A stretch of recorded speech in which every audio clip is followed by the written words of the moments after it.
आप सुन रहे हैं the special needs children podcast with Chitra Iyer. Chitra Iyer 24 साल के श्रवण अय्यर की मां हैं। श्रवण को एपिलेप्सी, सेरेब्रल पैल्सी और ऑटिज्म है। चित्रा स्वयं MFA कैपिटल की CEO हैं और फोरम फॉर ऑटिज्म नाम के पेरेंट सपोर्ट ग्रुप की ट्रस्टी भी। वो दिव्यांग एवं स्पेशल नीड्स बच्चों और उनके परिवारों की लाइफ सेंटर्ड प्लानिंग में मदद करती हैं ताकि वो अपने वित्तीय लक्ष्यों को हासिल कर सकें। MFA की स्थापना 2005 में हुई थी, लोगों को अपने वित्तीय लक्ष्यों को हासिल करने में मदद करने के हेतु। कुछ साल पहले MFA ने एक खास विभाग स्पेशल नीड्स बच्चों के माँ बाप एवं परिवार के सदस्यों की आर्थिक एवं वित्तीय लक्ष्यों को हासिल करने के लिए बनाई। यहाँ हम ऐसे बच्चों के माँ बाप, स्पेशल केयर गिवर्स और अन्य शिक्षकों के साथ बातचीत करते हैं उनकी समस्याओं के बारे में। इस एक्सपर्ट सीरीज पॉडकास्ट में चित्रा अय्यर बातें कर रही हैं प्रीति सिवच से, जो नई दिल्ली के एक्शन फॉर ऑटिज्म की वयस्क सेवाओं की प्रमुख हैं। इस पॉडकास्ट में ऑटिस्टिक एडल्ट्स के लिए उनके फैमिलीज में उनकी बढ़ती उम्र के साथ क्या करना चाहिए ताकि वो आसानी से इस परिवर्तन के लिए तैयार हो सकें। ओपन एम्प्लॉयमेंट और शेल्टर्ड वर्कशॉप से क्या उन्हें मदद मिल सकती है। Hello everyone, a big warm welcome to you on this expert series of my podcast for special needs children. We have a very special guest today. Her name is Preeti Sivach.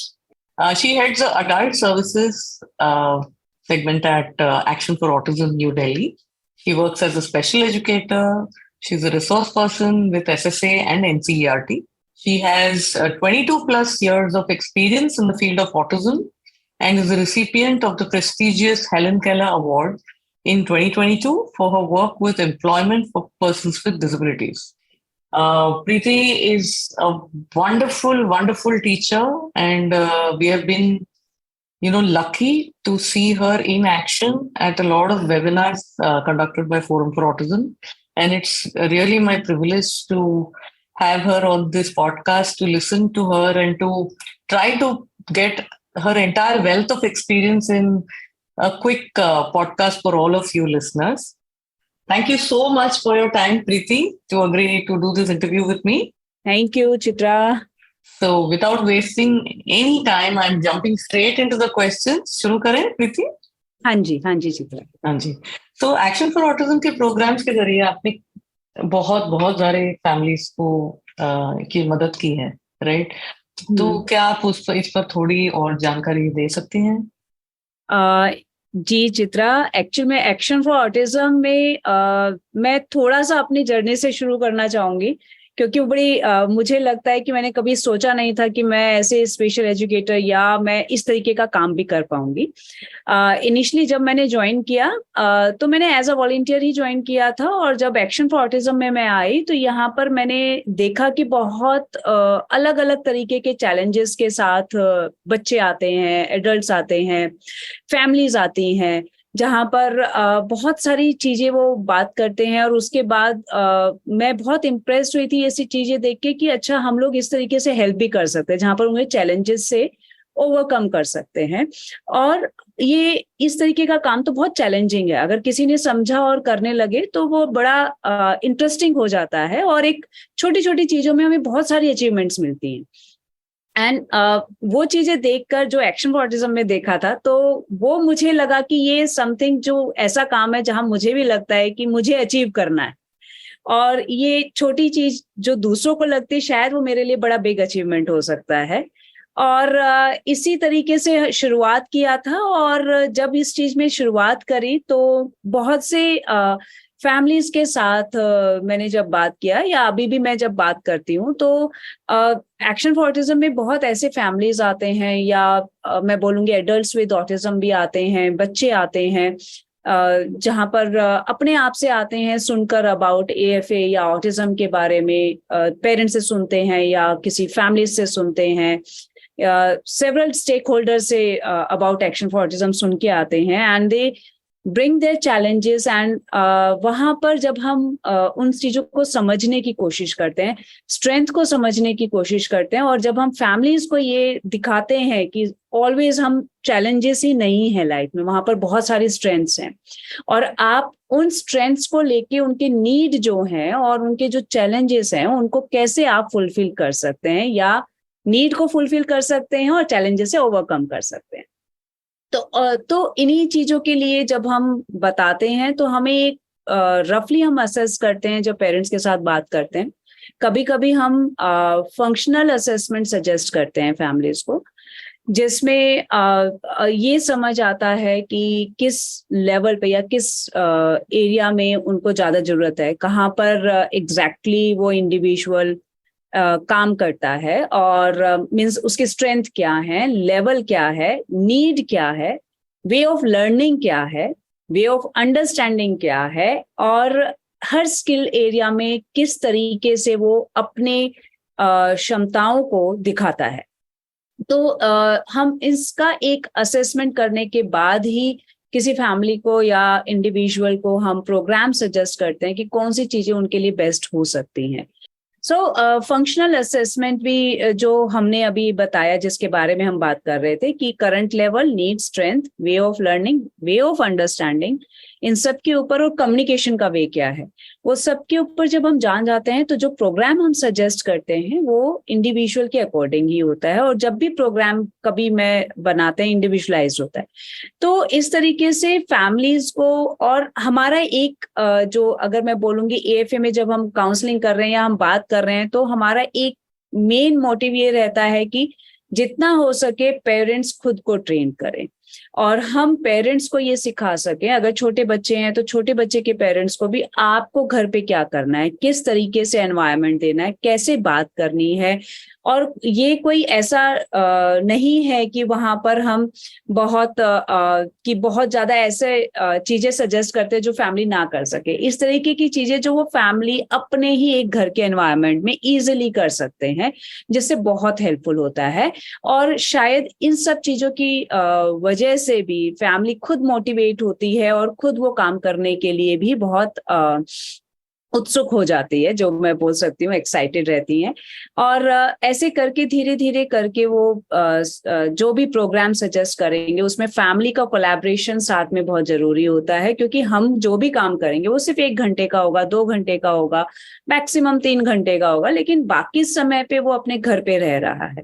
तो घर पे भी उस तरीके के environment जरूरी है जो कंटिन्यूअस प्रोसेस पे कंसिस्टेंसी दे सके किसी चीज के लिए भी, एंड डेफिनेटली इम्प्रूव करते हैं। और इसी तरीके से हमारा रहता है। तो जब हम अगर बात करते हैं कि कौन कौन से प्रोग्राम्स हम सजेस्ट करते हैं, अगर हम छोटे बच्चे के लिए बात करें तो जो इनिशियली हम इंटरवेंशंस प्रोग्राम देते हैं, जिसमें academic and communication and social skills जैसी चीजों के ऊपर काम करते हैं। और क्योंकि जैसे आप सबको पता है ऑटिज्म में ऐसा नहीं है कि हम एक पर्टिकुलर चीज पे काम करते हैं और दूसरी चीजों को होल्ड पे रखते हैं। जब हम एक किसी पर्टिकुलर स्किल पे काम कर रहे हैं तो उसके अराउंड हम बहुत सारे स्किल्स को एक साथ लेके चल रहे होते हैं। तो इसी तरीके से वो जो इंटरवेंशंस की अप्रोच होती हैं उसमें इंडिविजुअलाइज प्रोग्राम तो होता ही है, स्ट्रेंथ और नीड्स बेस्ड होता है, पर वहां पर हम सभी एरियाज, सभी स्किल्स के ऊपर एक साथ काम कर रहे होते हैं। और इंटरवेंशंस के अलावा डे स्कूल प्रोग्राम होता है, जिसमें हम छोटे बच्चों के साथ उनको एक स्कूल का एनवायरनमेंट देना, कि सिटिंग एक्टिविटीज होती हैं, ग्रुप एक्टिविटीज होती हैं, 1-on-1 एक्टिविटीज होती हैं, और उन सब उसमें भी उनके स्ट्रक्चर के साथ उन्हें अपना डेली रूटीन, कैसे अपने रूटीन को वो स्ट्रक्चर कर सकते हैं, फॉलोइंग स्केड्यूल होता है। कम्युनिकेशन स्किल्स के लिए अलग अलग तरीके के कम्युनिकेशन अप्रोचेस होते हैं जो AACs हम बोलते हैं, अगर तो उनका यूज बहुत होता है ये डे स्कूल प्रोग्राम में। और एकेडमिक टाइप की जो चीजें होती हैं, जिसमें कुछ इंडिविजुअल्स होते हैं जो शायद स्कूल में भी जा सकते हैं, मेन स्ट्रीम स्कूल में, तो उसका भी एक रेडीनेस प्रोग्राम हम लोग छोटा सा करते हैं, जिसमें 3-4 महीने का या उसमें आ सकते हैं, जिससे उन्हें रेडीनेस मिले कि वो मेन स्ट्रीम स्कूल में जाएंगे तो कैसे करेंगे। तो ये हमारे डे स्कूल प्रोग्राम का हिस्सा होता है। और छोटे बच्चों के लिए अलग ये सारे एरियाज पे तो जो काम हो रहा है, उसके साथ साथ स्पोर्ट्स एक्टिविटीज एंड ऑल, इस पे भी फोकस किया जाता है। अगर हम बात करते हैं इंटरमीडिएट एडल्ट्स की, बेसिकली एडोलेसेंस, अगर एडोलेसेंस वाले कोई भी इंडिविजुअल्स आते हैं तो उसके लिए भी डिफरेंट टाइप्स ऑफ प्रोग्राम्स होते हैं. Again intervention is for everybody, लेकिन वो नीड बेस्ड होगा और इंडिविजुअलाइज्ड होता है. तो एडोलेसेंस के लिए शायद एडोलेसेंस के तरीके की चीजें हम सजेस्ट करेंगे जो उसकी जरूरतें हैं उस समय पे. और प्री वोकेशनल एक्टिविटीज होती हैं जिसमें कम्युनिकेशन के ऊपर भी काम होता है. ऐसा नहीं है कि छोटे बच्चे को कम्युनिकेशन सिखाया जाएगा तो जल्दी सीखता है और एडोलेसेंस में नहीं. ऑफ कोर्स एडोलेसेंस में भी अगर कोई आया है तो वहां भी सिखाया जाता है, पर जैसे ही शुरू से अगर हम ज्यादा करते हैं तो वो बहुत अच्छे से और दूसरे रूटीन्स भी सीखते हैं. लेकिन अगर बीच में भी आए तब भी रूटीन्स शायद उनके बहुत अच्छे होते भी हैं, क्योंकि फैमिली ऑलरेडी बहुत काम कर रही होती है. और कभी कभी फैमिली को नहीं पता होता, उस तरीके से हम उनको बताते हैं कि आप कैसे इसको नई रूटीन्स में डाल सकते हैं. तो एडोलेसेंस के लिए भी कम्युनिकेशन जैसी चीजें और प्री वोकेशनल हमारा मेन फोकस होता है, एंड लाइफ स्किल्स जो बेसिकली सॉफ्ट स्किल्स जिसको हम बोलेंगे कि मैनेज करना time, grooming, hygiene, privacy, sexuality, pre vocational और फंक्शनल कम्युनिकेशन, इंटरपर्सनल बिहेवियर, क्योंकि एक कहीं भी जाने के लिए एक एडोलेसेंस की नीड अलग हो जाती है तो उसके लिए उसी तरीके का प्रोग्राम सजेस्ट किया जाता है. तो वहां भी इंटरवेंशंस होते हैं. और दूसरा हम बोलेंगे इंटरवेंशंस के साथ साथ प्री वोकेशनल ट्रेनिंग जो ग्रुप में की जा सकती है. वहां पर हम अभी 2 या 3 लोगों के ग्रुप में एक ग्रुप क्लासेस भी लेते हैं जहां पर उन्हें ये समझ आता है कि हम ग्रुप में बैठ के कैसे काम करें. तो ये हमारा प्री वोकेशनल ट्रेनिंग का पार्ट होता है जो आउटरीच प्रोग्राम में इंटरवेंशंस के अंडर ही हम लोग करते हैं. एंड दूसरा जो हम बोलेंगे कि एडल्ट्स के लिए भी डिफरेंट टाइप्स ऑफ प्रोग्राम्स हैं जिसमें हम लोग काम करते हैं. इसमें भी बहुत रेंज है. जैसे अगर मैं बोलूँ, एक हमारा शेल्टर वर्क प्लेस है जहां पर वो इंडिविजुअल्स वर्क करते हैं जिनको शायद बहुत सपोर्ट की जरूरत है, और ऐसा सपोर्ट जो शायद ओपन एनवायरनमेंट में कहीं नहीं मिलेगा, पर they are able to work in a supported environment, और इसीलिए वो शेल्टर वर्क प्लेस में काम कर रहे हैं. तो वहां पर हमारे अराउंड 35-40 इंडिविजुअल्स हैं जो वर्क करते हैं. 2 सेंटर्स इन डिफरेंट लोकेशंस, उनमें काम करते हैं. और वहाँ प्रोडक्शन पे काम होता है, साथ साथ work behaviours and soft skills, इन दोनों पे भी वर्क होता है. तो ऐसा नहीं है कि सिर्फ हम प्रोडक्शन के ऊपर फोकस करते हैं ऑटिज्म के साथ जब काम कर रहे हैं, लेकिन हम उसके साथ साथ social skills, work behaviours, interpersonal behaviours, time management, everything, independent functioning जो बहुत जरूरी है, उन सब के ऊपर भी काम करते हैं. एंड दूसरा प्रोग्राम जो हमारा आता है शेल्टर वर्क प्लेस के बाद, एक एम्प्लॉयमेंट रेडीनेस प्रोग्राम. ये प्रोग्राम हमने स्टार्ट किया था इन 2015 से, क्योंकि जब हमने देखा कि जब हम डायरेक्टली कभी एम्प्लॉयमेंट में हम इंडिविजुअल को डालते हैं किसी भी काइंड ऑफ वर्क प्लेस में, चाहे वो शेल्टर वर्क प्लेस हो या फिर वो कोई और दूसरा वर्क प्लेस हो, तो वहां पर मीन्स ओपन एम्प्लॉयमेंट टाइप का वर्क प्लेस, वहां पर डालने के लिए जब हम बात कर रहे हैं तो उसमें बहुत सी चीजें हमें देखनी पड़ती है कि किसी भी एनवायरनमेंट में ऑटिज्म में काम करना मुश्किल नहीं होता है, लेकिन किसी भी टेक्निकल स्किल्स को सीखना मुश्किल नहीं होता है, मैं ये बोल सकती हूँ.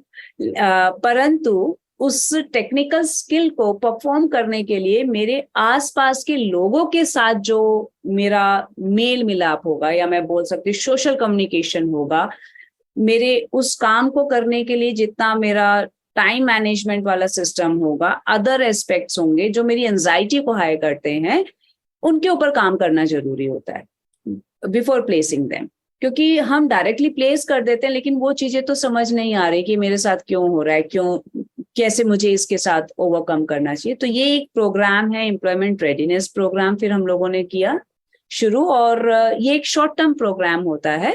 पर इस शॉर्ट टर्म प्रोग्राम में we try to tell the individual to assess themselves, उनके खुद के अपने चैलेंजेस को वो खुद असेस करें, एंड उसके बाद उस तरीके के सपोर्ट हम प्रोवाइड करते हैं. बहुत विजुअलाइज होता है, रोल मॉडल से होता है, वीडियो प्ले होता है, काफी फॉर्मेट्स, काफी फ्लो चार्ट्स यूज होते हैं जिसमें उन्हें समझ आता है कि उनके चैलेंजेस क्या हैं और उन चैलेंजेस से ओवरकम करने के लिए उनके लिए बेस्ट स्ट्रेटेजी क्या हो सकती है, और वो स्ट्रेटेजी हम इंडिविजुअल के साथ मिलके ही बनाते हैं।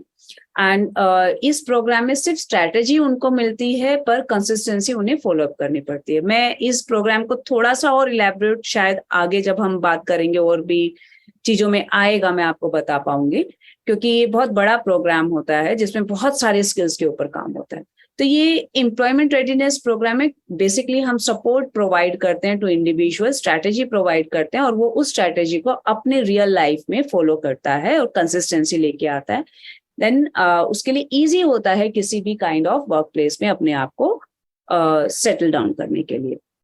एंड दूसरा प्रोग्राम जो एडल्ट्स के लिए है, शेल्टर वर्क प्लेस हो गया, एम्प्लॉयमेंट रेडीनेस प्रोग्राम हो गया। थर्ड प्रोग्राम है हमारा ऑन द जॉब ट्रेनिंग, जिसमें हम लोग कोशिश करते हैं कि अगर हमारे पास कुछ, हम एम्प्लॉयर्स को कनेक्ट करने की कोशिश करते हैं जहां कॉर्पोरेट्स और डिफरेंट काइंड ऑफ ऑर्गेनाइजेशन होती हैं। होटल इंडस्ट्री भी होती है, इसमें रिटेलर भी हो सकता है, बैंकिंग सर्विसेज होती हैं, आईटी रिलेटेड वर्क होता है, बहुत सारी तरीके के वर्क है। तो वहाँ हम एम्प्लॉयर से कनेक्ट करते हैं और उन एम्प्लॉयर्स को सेंसिटाइज करते हैं अबाउट ऑटिज्म और neuro diverse people, and accommodations में हेल्प करते हैं कि किस तरीके का एकोमोडेशंस और सपोर्ट प्रोवाइड करना होता है for the person with autism. And उसके साथ साथ जो ऑटिस्टिक इंडिविजुअल जिन्होंने सॉफ्ट स्किल ट्रेनिंग लिया है और जो रेडी हैं उस काइंड ऑफ वर्क के लिए, जहां पर अगर मैं बोलूं एम्प्लॉयर्स के पास जो अपॉर्चुनिटीज है, in case we have the opportunities and the candidate is also capable to do that work, then we do the job mapping and उसके accordingly हम उनको place कराने की भी कोशिश करते हैं। लेकिन ये placement सिर्फ प्लेसमेंट नहीं कराते हैं, हमारा मेन फोकस होता है ऑन द जॉब ट्रेनिंग पे कि इंडिविजुअल जो है एम्प्लॉयर्स के पर्सपेक्टिव को समझ पाए और एम्प्लॉयर जो है वो इंडिविजुअल के पर्सपेक्टिव को। So we act like a bridge. हम लोग उनको हैंड होल्डिंग नहीं करते हैं, हम जस्ट हैंड्स ऑन ट्रेनिंग देते हैं कि किस तरीके से एक इंडिविजुअल को एम्प्लॉयर से बात करना चाहिए और एम्प्लॉयर को इंडिविजुअल से, और ग्रेजुअली हम अपने आप को वहां से फेड आउट कर देते हैं।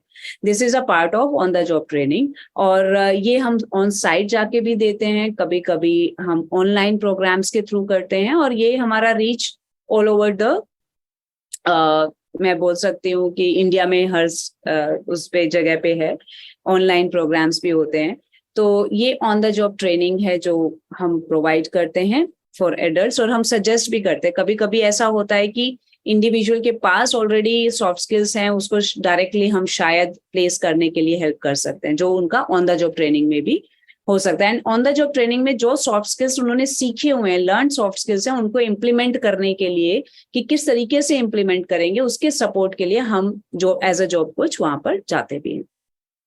तो ये on the job training. And then one part is supported employment, जिसमें बेसिकली कुछ लोग इंडिविजुअल्स ऐसे हैं जिनको शायद एम्प्लॉयमेंट मिल जाती है और वहां पर वो ऑलरेडी काम कर रहे हैं विदाउट एनी डिस्क्लोजर, और कुछ लोग ऐसे हैं जिनका डिस्क्लोजर भी किया हुआ है, सेंसिटाइज भी है एम्प्लॉयर, पर समहाउ बीच बीच में कभी कभी सपोर्ट की जरूरत होती है मैनेजर्स को भी, जो वहाँ एम्प्लॉयर साइड के जो स्टाफ मेंबर्स हैं उनको भी, और नहीं तो इंडिविजुअल को भी। तो हम वो सपोर्ट भी लाइफ लॉन्ग तरीके से प्रोवाइड करते हैं, and on a counselling basis also. Sometimes individuals approach us for the counselling कि मुझे ये डिफिकल्टीज आ रही हैं एंड उसके लिए मुझे कैसे आगे बढ़ना है।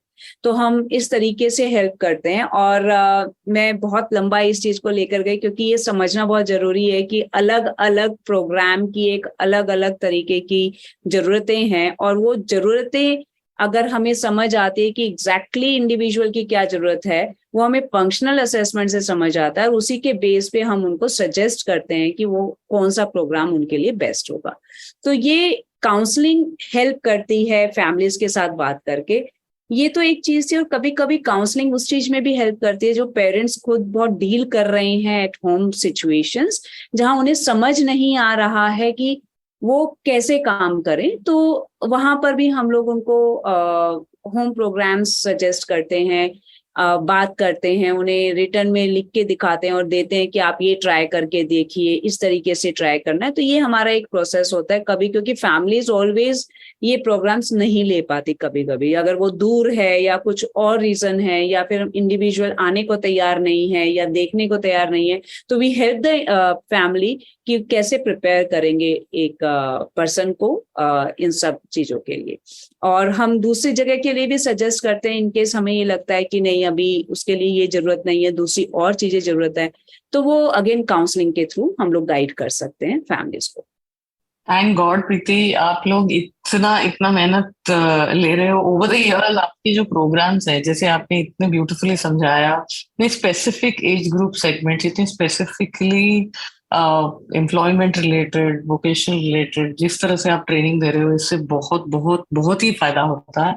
एंड ऑल्सो आपका जो आउटरीच प्रोग्राम है, जैसे आपने बोला कि अगर कोई डायरेक्टली एक्शन फॉर ऑटिज्म में आ नहीं सकता, दिल्ली तक पहुंच नहीं सकता है, तो फिर आप ऑनलाइन भी काफी प्रोग्राम्स करते हैं, पेरेंट्स को समझाते हैं, पेरेंट्स आते हैं आपके पास, ट्रेनिंग लेकर वापस जाते हैं और फिर घर पे उसको यूज कर सकते हैं, इम्प्लीमेंट कर सकते हैं, राइट? तो इट एटलीस्ट ये है, आपकी सर्विस अवेलेबल है और आप लोग तो एब्सोल्यूट बेस्ट हो इन इंडिया। सो इसे आई एम श्योर जो सुन रहे हैं उनको भी समझ में आएगा कि ऐसी एक फैसिलिटी है, सर्विसेज अवेलेबल हैं। आप फोन कर सकते हो और आप पूछ सकते हो कि मैं मेरे बच्चे के लिए क्या करूं।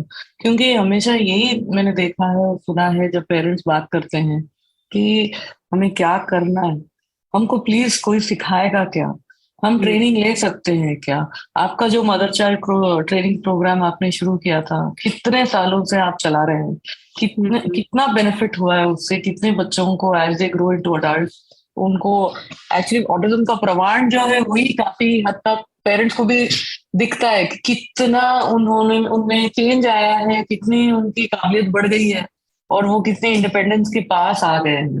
तो यंग एज में से जो आप सिखाते हैं अर्ली इंटरवेंशन से, तो इसके बारे में मुझे नेक्स्ट आपको क्वेश्चन पूछना था कि 3 साल के बच्चों के लिए और उनसे बड़े बच्चों के लिए भी अर्ली इंटरवेंशन से फायदा हुआ है, राइट? बहुत बहुत सारे आपने तो देखा है। तो उनको इसमें कितनी मदद मिली है और फैमिलीज को किन बातों पर ज्यादा ध्यान देना चाहिए, वो आप थोड़ा डिटेल में बता सकते हैं?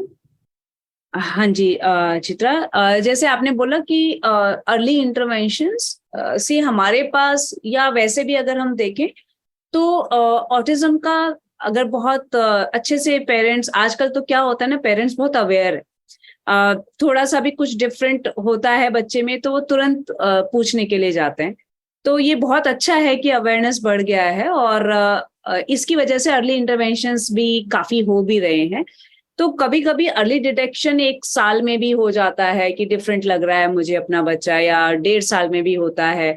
तो ये तब भी जैसे ही हमें कुछ पता लगता है, कुछ डिफरेंसेस समझ आते हैं, तो आई थिंक उसी समय से इंटरवेंशन शुरू कर देना चाहिए।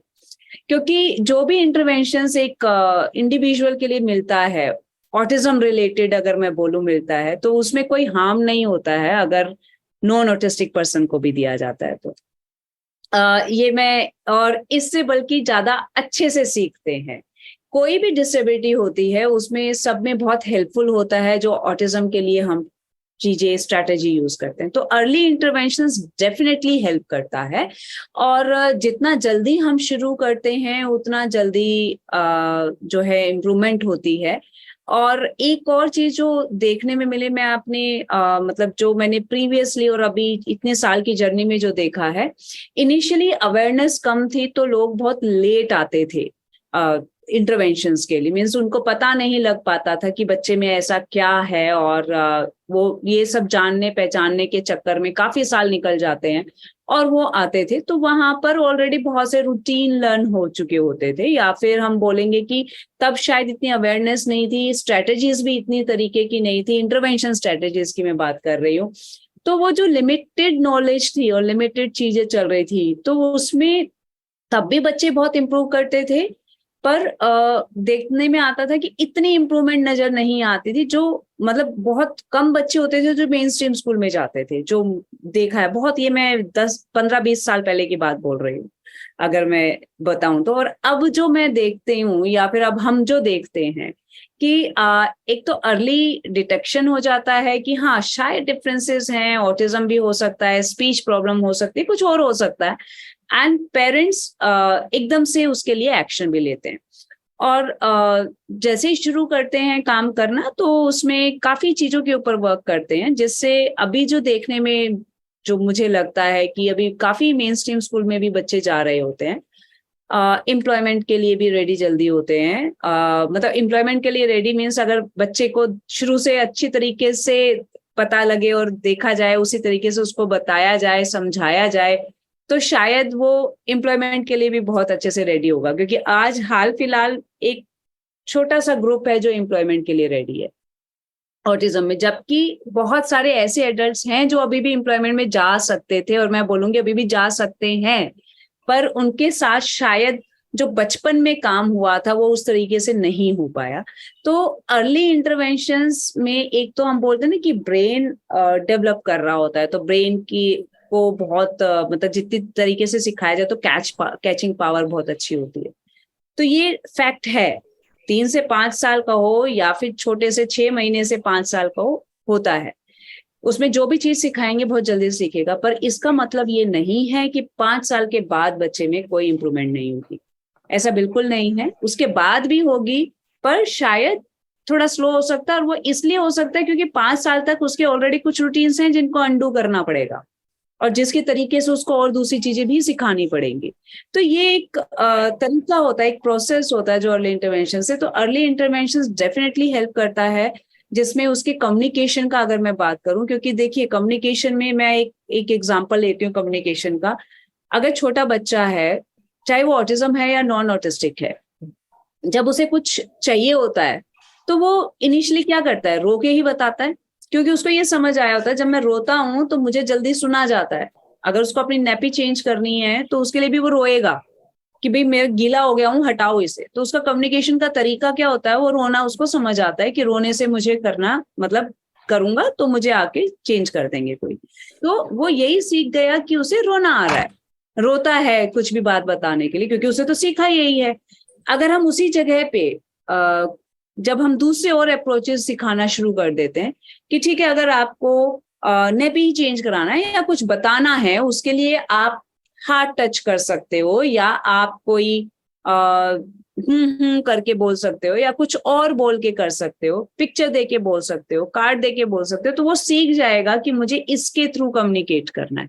सो वो एक गुड रूटीन हम दे देते हैं। तो ये एक एग्जाम्पल है कि कैसे इंटरवेंशंस हेल्प करते हैं, क्योंकि ये पता होनी चाहिए कि हमें कैसे सिखाना है, कैसे करना है।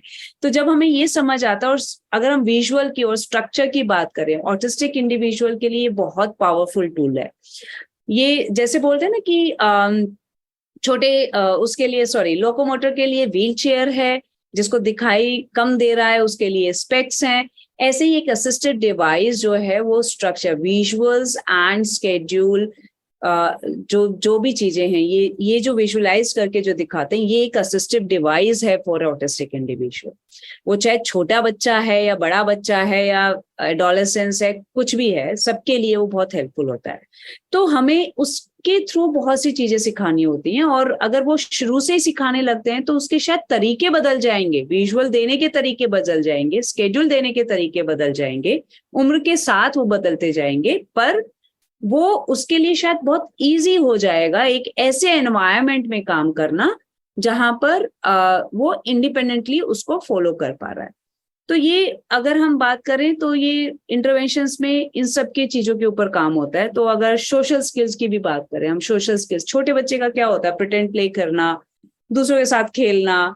और हम बस छोटे बच्चे को देखते बहुत हाइपर है, बहुत हाइपर है।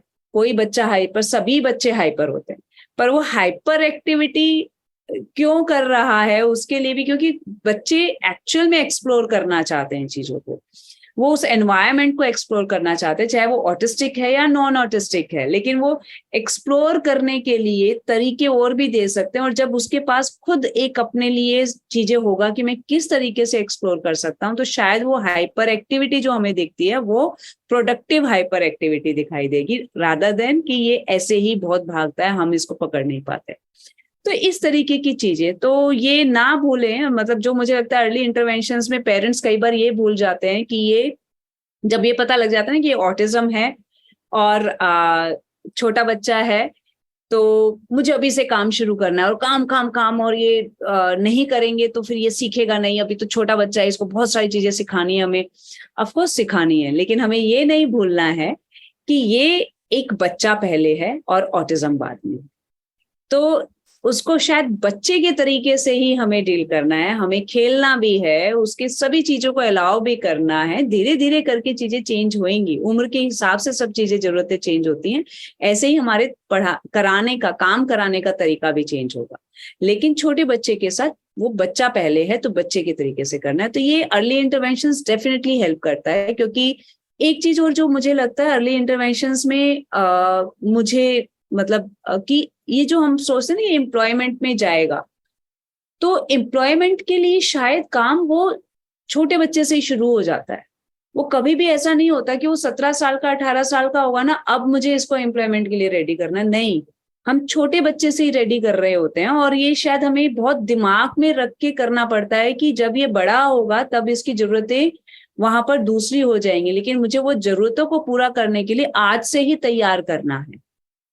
तो वो जो तैयारी हम करते हैं ना, उसमें अगर हम बात करें सोशल स्किल्स की, कि उसके ऊपर हमें बहुत फोकस करना पड़ता है, उसके टाइम मैनेजमेंट के ऊपर बहुत फोकस करना पड़ता है, और घर से ही हम इस तरीके की चीजें उसके साथ हम कर सकते हैं जो शायद एक बाहर के एनवायरनमेंट में बहुत जरूरी होती है, एक कम्युनिटी में। और जितना हो सके उसको अपॉर्चुनिटीज देना जहां पर वो इंडिपेंडेंटली उस काम को करे। क्योंकि हमारा ना एक अगर छोटे बच्चे के साथ देखते हैं तो हमारा ये हो जाता है चलो बड़ा होगा ना तब टॉयलेट ट्रेन हो जाएगा, अभी हम इसको हम करा देते हैं, हम इसका क्लीन करा देते हैं, हम इसको टॉयलेट करा देते हैं। लेकिन वो तब तक क्या हो जाता है ना, जब बड़े होने लगते हैं उसके रूटीन वो ऐसे बन जाते हैं जहां पर ऑलवेज उसको जरूरत पड़ती है दूसरे की। तो कोशिश ये करनी है कि छोटी छोटी चीजें, खाना भी खाना है तो वो खुद से खाएगा, हम उसको सिर्फ बताएंगे कि किस तरीके से खाना लेना है। वो हैंड्स ऑन प्रैक्टिस के साथ, हाथ पकड़ के, प्रॉम्प्ट दे के, धीरे धीरे करके अपने प्रॉम्प्ट को फेड करके, तो वो सारी चीजों के ऊपर फोकस करना है। तो ये शुरू से ही शुरू हो जाता है। अगर देखा होगा ना, कुछ फैमिलीज में 3-4 महीने का बच्चा होता है, 2-3 महीने का बच्चा होता है, और उसको टॉयलेट कराने के लिए करा रहे होते हैं। ये इंडियन कल्चर में है, और ये बहुत अच्छी बात है, क्योंकि एक रूटीन दे रहे हैं कि आप बेड पे नहीं करोगे, आप बाहर टॉयलेट करोगे। और इसीलिए इंडियन बेबीज जो हैं वो ज्यादा जल्दी ट्रेंड हो जाते हैं rather than western side babies, क्योंकि यहाँ पर इंडियन कल्चर में ऐसा है। लेकिन आजकल वो इंडियन कल्चर भी थोड़ा थोड़ा करके ना फेड अवे हो रहा है, तो मुझे लगता है कि वो ना हो और वो इंडियन कल्चर की तरीके से चले, तो ये शायद हेल्प करता है टू बिकम इंडिपेंडेंट। तो ये छोटी छोटी चीजें हैं जिसका शायद अर्ली इंटरवेंशंस पे ध्यान देना। और अर्ली इंटरवेंशंस का अगर हम बात करें, हमारा एक प्रोग्राम जो पेरेंट चाइल्ड ट्रेनिंग प्रोग्राम जो चित्रा ने अभी बात भी किया था, वो बहुत हेल्प करता है पेरेंट्स के लिए। क्योंकि यहाँ पर थेरेपिस्ट जो है पेरेंट को ट्रेंड करते हैं इन देयर होम एनवायरनमेंट, कैसे वो स्ट्रक्चर करेंगे, किस तरीके के विजुअल्स प्रोवाइड करेंगे, कैसे उनकी इंस्ट्रक्शंस होगी, कम्युनिकेशन कैसे सिखाएंगे, वो सभी उनके इंडिविजुअल के साथ ही, मीन्स उनके ही खुद के बच्चे के साथ उनको हैंड्स ऑन ट्रेनिंग मिलता है। और ये बहुत इंटेंसिव प्रोग्राम होता है, बहुत स्ट्रक्चर प्रोग्राम होता है, जिससे काफी हेल्पफुल होता है। वो पेरेंट्स रेडी कर पाते हैं एक छोटे बच्चे को स्कूल सेटअप में भेजने के लिए भी। तो ये early interventions and parent child training programme ये काफी हेल्पफुल होता है to prepare the person, to prepare the kid to go for a school और any kind of even special school में जाने के लिए भी। और एनवायरनमेंट में अपने आप को बहुत काम डाउन रखना है, क्योंकि जब उसको समझ आ जाएगा ना कि उसकी ये हाइपर एक्टिविटी को वो कैसे यूटिलाइज करे, तो शायद वो हाइपर एक्टिविटी हमें लगेगी भी नहीं। तो और दूसरा उसको नहीं पता मैं क्या करूं पूरे दिन के लिए, तो उसमें हमें स्ट्रक्चर जो हम देते हैं, जो स्केड्यूल देते हैं, उससे उसको एक्चुअल में पता लगता है। और जो बहुत सी एंजाइटी ना, छोटे छोटे बच्चों को भी बहुत फियर और स्ट्रेस शुरू हो जाता है ऑटिज्म में, अगर उनको पता नहीं होती कि क्या होने वाला है मेरे साथ, कैसे चलेगा मेरा दिन। तो वो हम शुरू से ही अगर उनको समझाने लगते हैं, दिखाने लगते हैं थ्रू स्ट्रक्चर और विजुअल्स, तो उनकी वो एंजाइटी ऑलरेडी कम हो जाती है, स्ट्रेस ऑलरेडी कम होता है, और वो बहुत सी ऐसी चीजों के ऊपर फोकस कर पाते हैं जो उनके लिए एक एक्चुअल लर्निंग। तो ये इंटरवेंशंस, अर्ली इंटरवेंशंस इस तरीके से काफी हेल्पफुल होता है for a kid. Thank you Preeti, बहुत ही डिटेल में आपने समझाया, और यहीं से हम बढ़ते हैं इस तरफ की अभी बच्चा अडल्ट हो रहा है, right, and parents have to start preparing कि जैसे वो एज हो रहा है, तो फिर वहां पर भी बहुत ज्यादा कितने सो मेनी कॉम्प्लेक्स सिचुएशन, तो सबको है उनको हैंडल करना है, उनको सिखाना है। तो इस परिवर्तन के लिए क्या क्या तैयारी हो सकता है, और whether it is open employment या शेल्टर्ड वर्कशॉप, इसके लिए उनको किस तरीके से मदद करनी चाहिए अपने बच्चों को। जैसे चित्रा आप बोल रहे हो, मैं पेरेंट्स के पर्सपेक्टिव से प्लस प्रोफेशनल पर्सपेक्टिव, दोनों तरीके से एक चीज मैं बोलना चाहूंगी। छोटा बच्चा जब होता है ना, तो हम सबको बहुत प्यारा लगता है, और वो चाहे कैसे भी होता है, क्यूट होता है, इनोसेंट लगता है, और उसकी हर एक छोटी छोटी हरकतें हमें ऐसी नहीं लगती कि ये गलत कर रहा है, उसमें कहीं ना कहीं हम मजे ढूंढते भी हैं। लेकिन जब वो एडोलेसेंस की तरफ जाने लगता है, उसका जब वो एज बढ़ रहा है, दूसरी साइड में जाता है, तो हमारी उम्मीदें, स्कूल की उम्मीदें, मीन्स पेरेंट्स की उम्मीदें, स्कूल से जो है अगर मैं बोलूँ सिलेबस बढ़ जाता है, हम लोगों की उम्मीदें बढ़ जाती हैं, प्रोफेशंस की उम्मीदें बढ़ जाती हैं, तो बहुत सारी उम्मीदें हमारी बढ़ जाती हैं। और साथ साथ में बच्चे का क्या होता है, उसके तो ऑलरेडी इतने चेंजेस हो रहे होते हैं, बायोलॉजिकल चेंजेस होता है, उनके हार्मोनल चेंजेस हो रहे होते हैं, स्ट्रेस बढ़ रहा होता है, क्योंकि एक्सप्लोर अब दूसरे तरीके से एनवायरनमेंट को करना चाहते हैं। पहले वो एक अलग तरीका था एक्सप्लोर करने का, कुछ और चीजें एक्सप्लोर करना चाहते थे, अब यहाँ पर एनवायरनमेंट को एक्सप्लोर करना चाहते हैं, हम रिलेशनशिप को एक्सप्लोर करना चाहते हैं जब एडोलेसेंस एज आती है। तो एडोलेसेंस में जब होता है ना, तो ये शायद एक फैमिली के लिए, एक प्रोफेशनल के लिए और एक इंडिविजुअल के लिए, तीनों के लिए ही बहुत पेशेंस वाला काम होता है। तो ये स्टेज एक ऐसी होती है जहां पर ऑलवेज ना हम सभी स्टक करते हैं, और हमें लगता है कुछ नहीं हो पा रहा है, तो ये एक स्ट्रेसफुल सिचुएशन तीनों तरफ होती है। तो और ये बड़ा इंटरेस्टिंग सा है, क्योंकि पहले ना हम लोग भी जब हम काम करते थे तो इतना समझ नहीं आता था, और हमें लगता था यार देखो ये 2-3 साल इतना स्ट्रेसफुल था, अब देखो अब जब ये एडल्ट हुआ है तो उसकी वो चीजें नहीं है, अब ये दूसरे तरीके से करता है इस चीज को। तो वो बहुत लगता है, तब समझ आता है कि ये जो फेज था ना, ये जो पीरियड था, उसके लिए शायद बहुत डिफिकल्ट था, और हमें भी बहुत पेशेंस की जरूरत होती है। तो एक जो सबसे बड़ी चीज है एडोलेसेंस में, हमें इन सब चीजों का ध्यान रखना चाहिए। वो शायद सबके लिए, ऑटिस्टिक या नॉन ऑटिस्टिक, फैमिली को बहुत पेशेंस के साथ काम करना है, उनकी चीजों को समझते हुए करना है, और उनका साथ देना है। मीन्स आप अपने एडोलेसेंस को दोबारा जी रहे हैं ऐसा सोच के आपको साथ देना है। हम शायद अपने उस पीरियड को भूल जाते हैं, इवन प्रोफेशनल्स भूल जाते हैं, तो हमें उन सब का ध्यान रखते हुए कि हम भी कभी उस एज में थे, और अगर ये इस एज में, तो हमें थोड़ा धैर्य से काम लो, ये समय जाएगा।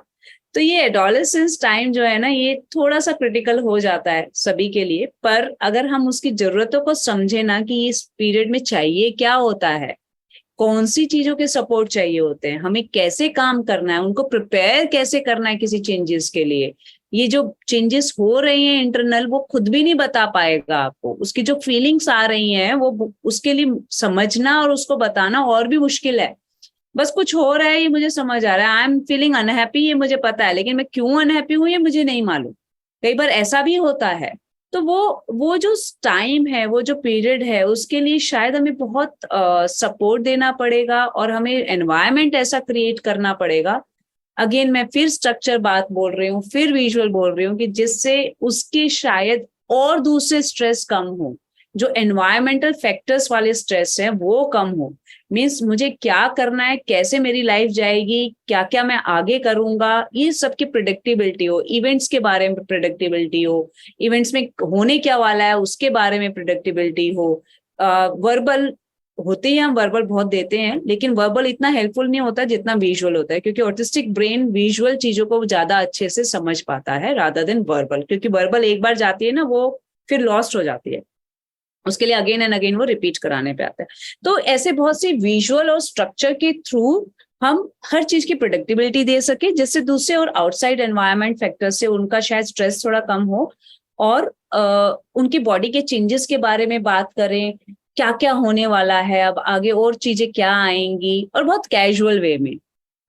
ऐसे नहीं कि अब पता है तुम्हें ये होने वाला है अब तुम्हारे साथ, मतलब वो थोड़ा स्ट्रेसफुल हो जाता है।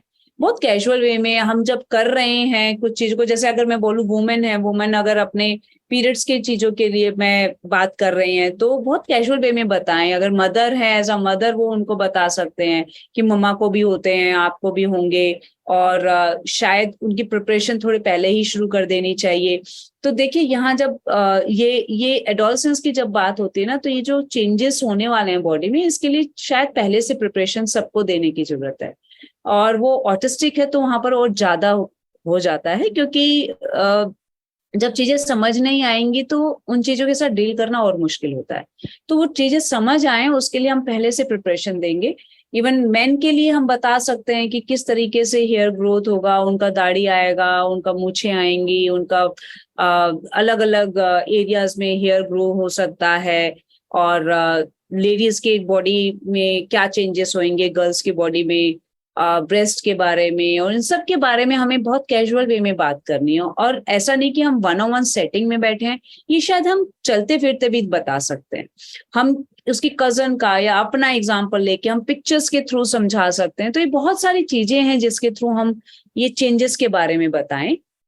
और यहाँ पर अगेन ऐसा नहीं है, ये तो एक चीजें हैं जो मैं बात कर रही हूँ कि जो उसके प्राइवेसी के बारे में, ग्रूमिंग के बारे में, हाइजीन के बारे में, सेक्सुअलिटी के बारे में हम बात कर रहे हैं, क्योंकि ये बहुत जरूरी अहम चीज है जो ट्रांजिशन के लिए प्रिपेयर करता है, क्योंकि यहीं से वो एडल्ट भी बनेगा।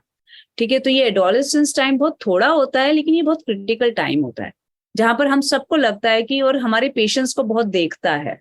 तो इसीलिए उस टाइम पे बहुत पेशेंस रखना है, बहुत सी चीजें समझानी है, बतानी है, और कुछ चीजें ऐसी होंगी जहां पर आपको लगेगा आपने बोला और बच्चे ने नहीं किया, इट्स ओके, फोर्स नहीं करना है, क्योंकि यहाँ पर उनको खुद अपने में कंट्रोल चाहिए। तो हमें बात ही ऐसे देनी है जहां पर हमें लग सकता है कि ये काम करेगा, तो वो इस तरीके से हमें कंट्रोल देने की कोशिश करनी है इंडिविजुअल को। और मिड वे में मिलिए, ऐसा नहीं कि हम ही अपनी चीजें करवाए जा रहे हैं और उससे नहीं, वो मिड वे में मिलना जरूरी है। एकेडमिक पार्ट ऑफ कोर्स हम फोकस करेंगे, अगर वो इंडिविजुअल चाहता है पढ़ना तो हम उनको पढ़ाएंगे भी, साथ साथ हम उन चीजों के स्किल्स के ऊपर भी वर्क करेंगे जो एक लाइफ के लिए जरूरी है, जो हमने बात किया ना, प्राइवेसी, सेक्सुअलिटी, हाइजीन, ग्रूमिंग, बात करने का तरीका, social skills, interpersonal, friendship, relationship. और ये फ्रेंडशिप रिलेशनशिप के लिए हम शायद ये बता सकते हैं कि एक पर्सन के साथ उसका क्या रिलेशन है और कैसे वो उस पर्सन के साथ बिहेव कर सकता है। और ये शायद हमारे इसके थ्रू हम एडोलसेंस में अगेन बहुत से पिक्चर्स, विजुअल्स, उसके थ्रू बहुत हेल्प करता है। तो तभी से ही बताना शुरू कर देना चाहिए, ये वेट नहीं करना चाहिए कि जब वो पूछेगा तब हम उसे बताएंगे कि गर्लफ्रेंड क्या होता है और बॉयफ्रेंड क्या होता है, या फिर मैं उसको हक कर सकता हूँ या नहीं कर सकता हूँ, मुझे उसे हक करना है, मैं उसका फोन नंबर ले सकता हूँ नहीं ले सकता हूँ। जब वो पूछे उससे पहले हमें उसको बता देना है कि किन लोगों के साथ उसका रिलेशन क्या है और किन से वो कैसे बात कर सकता है। तो ये एडोलेसेंस टाइम में ही जरूरी है। इवन ये चीज हम बचपन से ही शुरू कर देते हैं, छोटे बचपन से ही, क्योंकि वहीं से हमें ये एक बेस बनना शुरू हो जाता है किसी भी चीज का। तो ये धीरे धीरे करके चेंजेस होते हैं। अब यहाँ पर हम लाइफ स्किल्स के ऊपर भी काम कर रहे हैं, जब और प्री वोकेशनल के लिए भी हम काम शुरू कर देते हैं। सी प्री वोकेशनल बचपन में भी होता है, पर यहाँ एक ऐसा टाइम होता है, अगर मैं बोलूँ एडोलसेंस टाइम में, जहाँ हम एक्सप्लोर करने के लिए बहुत सारी अपॉर्चुनिटीज क्रिएट करते हैं, बहुत सी चीजें देते हैं, जिसमें हमें ये समझ आता है कि इसको एक्चुअल में कौन से वोकेशनल में इंटरेस्ट है। क्या वो अगर हैंडीक्राफ्ट वर्क ही करता है, सपोज मैं बोलूँ कि नहीं उसको शटल वर्क प्लेस में ही हमें लगता है कि ये जाके करेगा, कोई बात नहीं, पर शटल वर्क प्लेस में बहुत सारे तरीके के काम है, तो वो भी हमें एक्सप्लोर करने हैं, असेंबलिंग करवाना, पैकेजिंग करना, बीडिंग करना, क्योंकि ये सारे काम ना ऑफिसेज में भी होते हैं, सॉर्टिंग, मैचिंग, और किसी चीज को फिल्टर कर देना, कहीं से उठा के सामान को ऑर्गेनाइज करना, कैबिन्स ऑर्गेनाइज करना, तो ये सारी चीजें हमें सिखानी होती है, क्योंकि ऑर्गेनाइजिंग स्किल्स को भी बढ़ाता है। तो ये हमारे एडोलसेंस टाइम में आता ही है। इसके बाद हमारा जो एडल्टहुड के लिए है ना, जब हम ट्रेनिंग कर रहे हैं, प्री वोकेशनल ट्रेनिंग कर रहे हैं, वहीं से हमें गाइडेंस मिल जाती है कि कैसे हमें एडल्टहुड में उनको काम क्या देना है या किस तरीके से आगे वो जाएगा काम। तो ये जो एडोलेसेंस टाइम खत्म होकर जो एडल्टहुड में जाता है, वहां हमारी चिंताएं बढ़ जाती हैं as a professional, as a parent, कि ये अब करेगा क्या, कहाँ जाएगा। क्योंकि ये सिर्फ ऐसा नहीं है, क्योंकि ये 18 साल तक तो बहुत स्कूल्स हैं जो लेते हैं, 16 और 18 साल, उसके बाद स्कूल बोल देते हैं अब हमारे पास नहीं आएगा बच्चा, अब वो जाएगा कहाँ। तो ये जो तैयारी हमने की थी ना प्री वोकेशनल वोकेशनल की, तो ये काम आती है तब हम उसको शायद एक अच्छे से ट्राई करेंगे, जॉब मैपिंग करेंगे, बच्चे के स्ट्रेंथ को देखेंगे, उसके इंटरेस्ट को देखेंगे, उसके स्किल्स को देखेंगे और प्रेफरेंसेस को देखेंगे। उसके बेसिस पे हम आइडेंटिफाई करेंगे उसके लिए प्लेस, कि क्या ये शेल्टर वर्क प्लेस में जाएगा, क्या ये ओपन एम्प्लॉयमेंट में जाएगा, क्या ये किसी वोकेशनल ट्रेनिंग में जाएगा। Vocational training means professional training.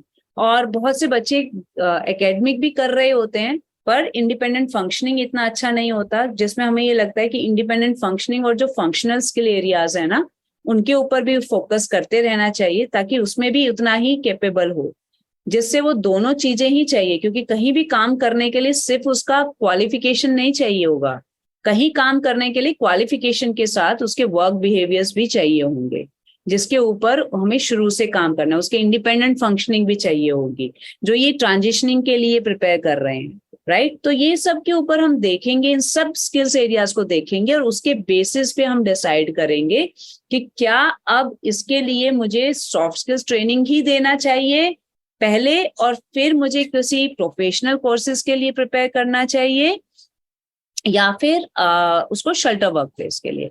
अब जब हम प्रोफेशनल कोर्सेज की बात कर रहे हैं, अब बहुत सारे प्रोफेशनल कोर्सेज हैं और हमारे इंडिविजुअल्स बहुत अच्छे से कर पाते हैं।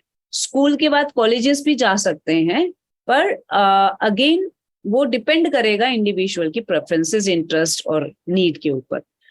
अगर वो केपेबल है, अगर वो लगता है कि इंडिविजुअल खुद इंटरेस्टेड है और वो जाना चाहता है, देन ऑफ कोर्स हम लोग ट्राई करेंगे कॉलेज वगैरह में भेज। लेकिन जो भी कॉलेज या जिस चीज के लिए भी हम भेज रहे हैं, हमें ये लॉन्ग टर्म ध्यान रखना है, लॉन्ग टर्म गोल्स लेके चलना है, कि ये हम जहाँ डाल रहे हैं ना, उसके बाद होगा क्या। ऐसा नहीं है कि हमने एमए करा दिया लेकिन वो बैठा है, कोई फायदा नहीं है। अगर मैंने एमए भी कराया है तो एमए किस चीज में करेगा, जो हम एक आम इंसान अपने बच्चों के लिए सोचता है कि इसका एक्चुअल में मार्केट कितनी है, क्या ये जो प्रोफेशनल कोर्स करेगा उसके बाद जॉब है भी या नहीं है। अगर है तो फिर हमें उसके लिए तभी भेजते हैं, राइट। ऐसे नहीं है कि हम किसी भी चीज में डाल दिया और उसमें हमें पता है कि इससे कोई जॉब वॉब तो मिलनी नहीं, तो ऐसे ही टाइम पास करा लेते हैं। वो चीज नहीं करनी है, हमने ये देख के करना है कि उसका मार्केट वैल्यू क्या है आज की तारीख में। अगर वो ये कोर्स करेगा तो उसका कुछ फायदा होगा या नहीं। अगर उसको शेल्टर वर्क प्लेस में भी जाना है, तो क्या मेरे पास ऐसी शेल्टर वर्क प्लेसेस आसपास अराउंड सराउंडिंग में है जहां वो जाएगा, उसमें काम क्या होता है, मुझे उस तरीके का काम सिखाना है।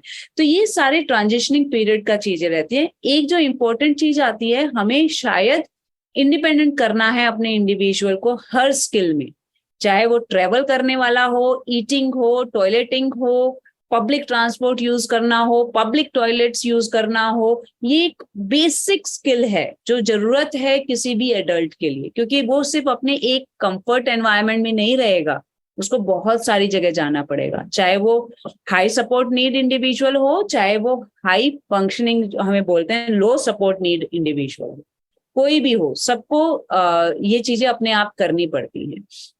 तो मेन फोकस हमारा ये होना चाहिए, और अगेन डिपेंड करता है, सो इसी तरीके से ट्रांजिशनिंग होती है और हम चेक कर पाते हैं बच्चे को।